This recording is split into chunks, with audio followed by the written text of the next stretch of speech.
Sir, इस देश में दो शिक्षा व्यवस्थाएं हैं। एक दूसरी शिक्षा व्यवस्था है सर, जिस शिक्षा व्यवस्था में परीक्षा शिक्षा माफिया जन्म लेता है, जिसके तहत आज लाखों बच्चों का भविष्य अंधकार की कगार पे खड़ा है। मैं बात कर रहा हूं नीट यूजी और यूजीसी नेट की, जिसमें कुल मिलाकर करीब 35 लाख बच्चों का एग्जामिनेशन हुआ। हमने देखा, देश भर में देखा कि कैसे उस एग्जामिनेशन को पेपर लीक हुए, क्या उसमें माफियाओं का राज रहा और कैसे इन 35 लाख बच्चों का भविष्य आज अंधकार की कगार पे खड़ा हुआ है। जहां विकसित देश बूढ़े होते जा रहे हैं, भारत देश जवान हो रहा है। भारत की औसत उम्र आज मात्र 29 साल है। लेकिन हमने इस युवा भारत के लिए किया क्या? मैं आपको बताना चाहूंगा कि भारत में दुनिया की सेकेंड हाईएस्ट स्टूडेंट पॉपुलेशन है। लेकिन उन युवाओं के लिए हमने किया क्या?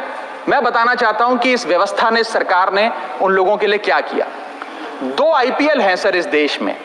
एक आईपीएल है जिसमें गेंद और बल्ले का खेल होता है, जिसे कहते हैं इंडियन प्रीमियर लीग, और दूसरा आईपीएल है जिसमें युवाओं के भविष्य के साथ खेल होता है, जो है इंडियन पेपर लीग। और आज मैं उसकी पूरी सूची लाया हूं कि कैसे युवाओं के भविष्य को सिक्योर करना तो छोड़िए, उसे बर्बाद करने का काम किया गया। और उस सूची में मैं नाम पढ़ के आपका ध्यान आकर्षित करना चाहूंगा कि क्या क्या हमने अपने देश के युवाओं को दिया है।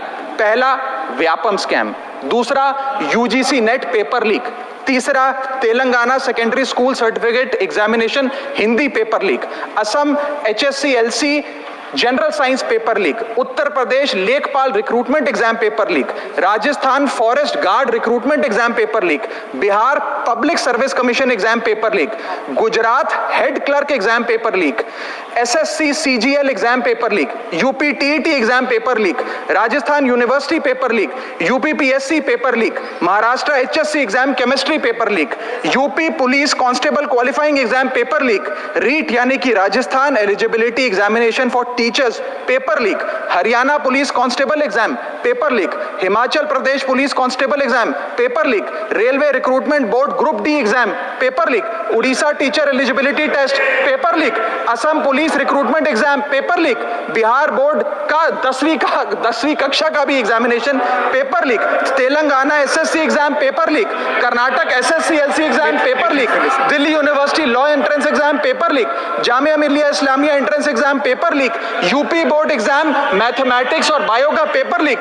Rajasthan teacher recruitment exam paper leak. और इस साल का नीट का 2024 का पेपर लीक। सर, आज हम अपने देश के युवाओं को एक अच्छी शिक्षा व्यवस्था नहीं दे पाए, नौकरियां नहीं दे पाए, बेरोजगारी चरम पर है, ऑर्गेनाइज सेक्टर की बेरोजगारी चरम पर है और अनऑर्गेनाइज सेक्टर की तो आंकड़ों की क्या बात करी जाए। सर मैं इन स्टूडेंट्स की पीड़ा इसलिए भी समझता हूं क्योंकि मैं खुद स्टूडेंट रहा हूं। मुझे पता है कि क्या पीड़ा होती है जब सालों की आपकी मेहनत पर पानी फिर जाए, क्योंकि एक एग्जामिनेशन, एक पेपर लीक हो जाता है। तब सिर्फ दिल नहीं टूटता, विद्यार्थी, एक इंसान पूरा टूट जाता है, उसका मनोबल टूट जाता है।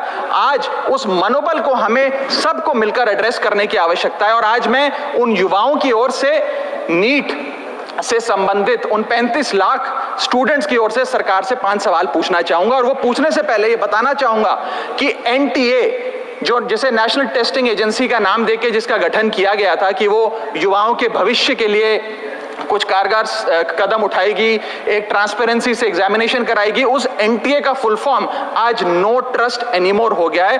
कोई भी विद्यार्थी आज इस NTA पे विश्वास नहीं कर रहा।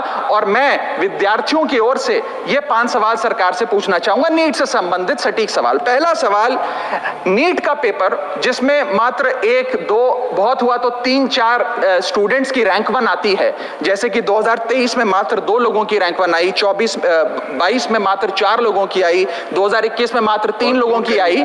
जब इतने कम स्टूडेंट्स की रैंक 1 आती है, तो इस साल 2024 के नीट के पेपर में कैसे 67 बच्चों की रैंक 1 आ गई, जबकि फैकल्टी और टीचर्स ये मानते हैं कि बहुत मुश्किल पेपर था।